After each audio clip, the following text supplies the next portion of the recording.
Ecos da Graça Podcast, segunda temporada. Aqui você encontra pregação, esperança e vida cristã. Toda segunda-feira no YouTube e Instagram. Sejam bem-vindos ao 5º episódio da segunda temporada do Ecos da Graça Podcast. Hoje a gente vai mergulhar em uma das imagens mais fortes e talvez mais assustadoras de toda a Bíblia.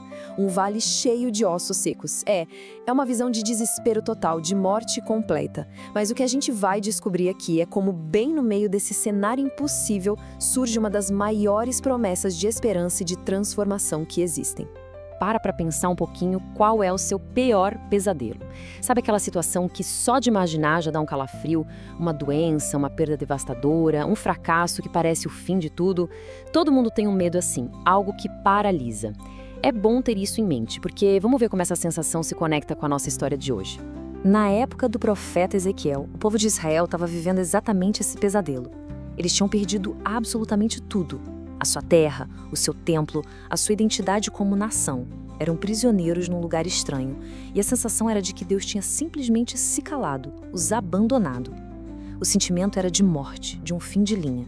O nosso roteiro hoje vai passar por 5 pontos. A gente vai entender a dimensão desse pesadelo, depois vamos entrar no Vale de Ossos Secos, testemunhar a intervenção de Deus, conectar isso tudo com a pessoa de Cristo e, no final, ver como viver essa realidade hoje. Vamos lá? Primeiro, a gente precisa ter uma noção da profundidade dessa perda que o povo sentia. Não era só uma crise política, não. Era uma crise de existência mesmo. Pensa no efeito dominó. Primeiro, eles perdem a terra, o chão debaixo dos pés. Depois, o templo, que era o coração da fé deles, é transformado em escombros. E, por último, a esperança. Bom, essa simplesmente desaparece. A sensação era de um abandono total, inclusive da parte de Deus. E é nesse cenário de desolação total que Deus dá uma visão para Ezequiel. Só que, como a gente vai ver, essa visão vai muito além da tragédia de uma nação. Ela é, na verdade, um diagnóstico para todos nós. Tenta imaginar a cena, um vale inteiro coberto de ossos humanos, todos espalhados, desconectados, branquinhos por causa do sol. Não é um cemitério organizado, sabe? É o resultado de um massacre onde ninguém sobreviveu e ninguém se deu ao trabalho nem de enterrar os mortos. É uma imagem de morte e abandono absolutos. E aqui vem o ponto central. O próprio texto faz a conexão. Deus fala para Ezequiel que aqueles ossos são o povo de Israel. E ele usa as palavras do próprio povo para descrever o sentimento deles. Nossos ossos se secaram e pereceu a nossa esperança. Eles se viam exatamente daquele jeito, mortos, secos e sem nenhum futuro. E é aqui que a história dá um salto gigantesco. Aquele vale não era só sobre Israel, entende? Ele funciona como uma radiografia espiritual de toda a humanidade. E o diagnóstico é radical. Espiritualmente falando, não estamos só doentes, nós estamos mortos.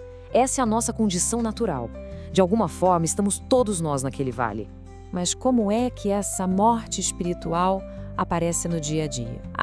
É aquele ressentimento que a gente guarda, são as pequenas mentiras que contamos, é a autopiedade que nos consome, é aquela sensação de que somos melhores que os outros ou aqueles vícios que ninguém vê. Tudo isso são sintomas de uma vida espiritualmente seca.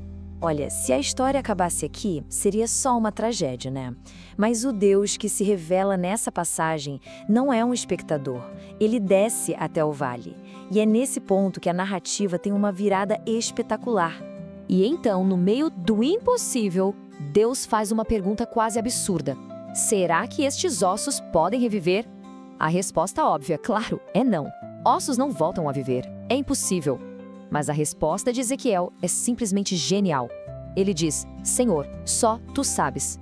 Ele basicamente entrega a impossibilidade nas mãos do poder de Deus.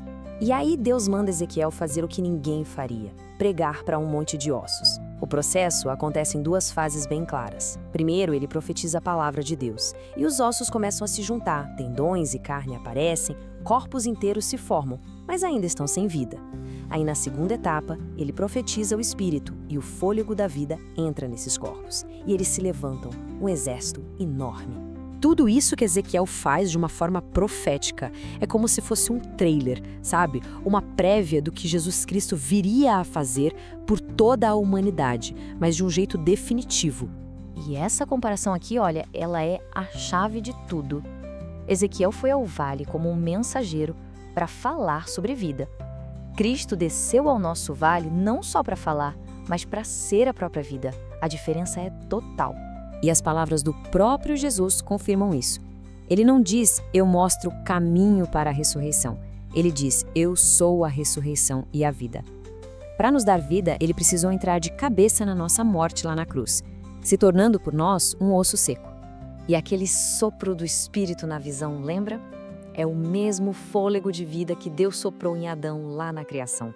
É o mesmo Espírito que Jesus soprou sobre os discípulos depois de ressuscitar. E é esse mesmíssimo sopro de vida que hoje age por meio da palavra, transformando vidas. Certo? Então, o que isso tudo significa para nós hoje? Se a ressurreição é uma realidade, como é que a gente vive à luz disso? Essa é a aplicação final e talvez a mais importante dessa nossa análise. A vida de quem crê em Cristo acontece numa tensão interessante, que alguns chamam de já, mas ainda não. Por um lado, já somos uma nova criatura. A vida de Deus pulsa dentro de nós. Mas por outro lado, ainda não chegamos na glória final. A gente ainda vive num corpo mortal, ainda luta contra o pecado e o sofrimento deste mundo. E é exatamente no meio dessa tensão que somos chamados a ser portadores da vida de Deus. E não é algo forçado, é o fruto de quem somos agora. Quando alguém perdoa quem o feriu, está levando vida a um relacionamento que estava morto. Quando se fala a verdade, quando se serve, quando se escolhe ser grato ou se ama quem é difícil de amar, bem, é a vida da ressurreição fluindo para o mundo. E para aqueles momentos em que nos sentimos secos, vazios por dentro, e convenhamos, esses momentos vêm para todo mundo, é a essa promessa que nos apegamos. A mesma promessa feita lá para Israel e que foi cumprida em Cristo. Deus não apenas pode abrir sepulturas, Ele abre sepulturas. Ele sopra o seu espírito para que a gente viva. A reflexão final que fica é esta.